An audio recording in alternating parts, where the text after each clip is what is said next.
3/4 of all emerging infectious diseases of humans emanate from animals. Avian flu, Ebola and SARS are just some. The most deadly zoonotic disease in Australia is the Hendra virus. In September 1994, 14 horses died at a Brisbane stable from an unknown respiratory disease. Brisbane racehorse trainer Vic Rail died after treating an outbreak of severe respiratory illness in his stables, which left 19 of his horses dead. He was the first victim of the newly emerging infectious disease, Hendra virus. The Queensland Department of Primary Industry introduced full quarantine restrictions, and the industry recognised they had a major emergency on their hands. A Hendra virus research team was immediately set up at CSIRO's national facility, the Australian Animal Health Laboratory, to determine the origin of this highly pathogenic disease and the risk it posed to the community. The horses were infected with the disease by bats, which harbour the Hendra virus. Close contact with horses is the only way the disease has transmitted to humans. But once infected, humans have only a 40% chance of survival. Well, Hendra virus is one of the most deadly viruses that we've identified. About 75% of infected horses will die from the infection, and about 60% of people who are affected by Hendra virus will also die. The team's first significant breakthrough was in fully sequencing the virus genome and identifying its structure. They also identified a new genus, Henipavirus, which includes Nipah virus, a disease that has claimed hundreds of lives in Malaysia, Bangladesh and India. Hendra virus and Nipah virus are very closely related to each other. They form a separate little group in the virus family. And probably the really transformational breakthrough was the discovery of which part of the Hendra virus particle is needed to cause infection in the host cell.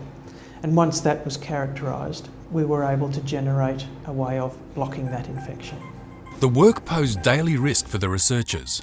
Well, the virus is a very dangerous virus, but we do operate at the highest level of biocontainment, which is biosafety level 4.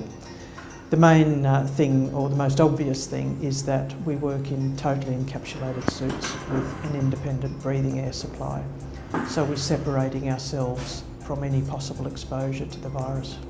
In 2012, after the death of 2 equine veterinarians in Queensland, the state and federal governments commissioned the team, along with commercial partner Pfizer Animal Health, now Zoetis, to develop an effective Hendra virus vaccine. After extensive trials, the vaccine Equivac was launched, the first licensed commercially available vaccine in the world for use against an agent that requires physical containment level 4. Today, we're launching and very pleased to launch Equivac Hendra vaccine, which will become a significant tool in the fight against the deadly Hendra virus. This was a strategic approach to protecting humans from the disease by targeting the virus at its source. There will be an ongoing need for a human post-exposure therapeutic, and so we're continuing our work with the human monoclonal antibody as a treatment that can be given to people who are exposed to Hendra virus.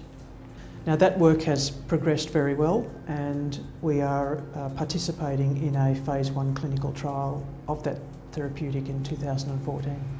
The Equivac horse vaccine will save human lives and reduce the danger of more lethal strains or mutations emerging, while the antibody therapy will give those infected with the Hendra virus a better chance of survival.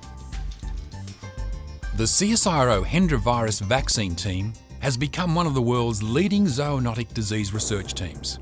It has made significant contributions not only to combating the Hendra and Nipah viruses, but to understanding other important emerging viruses.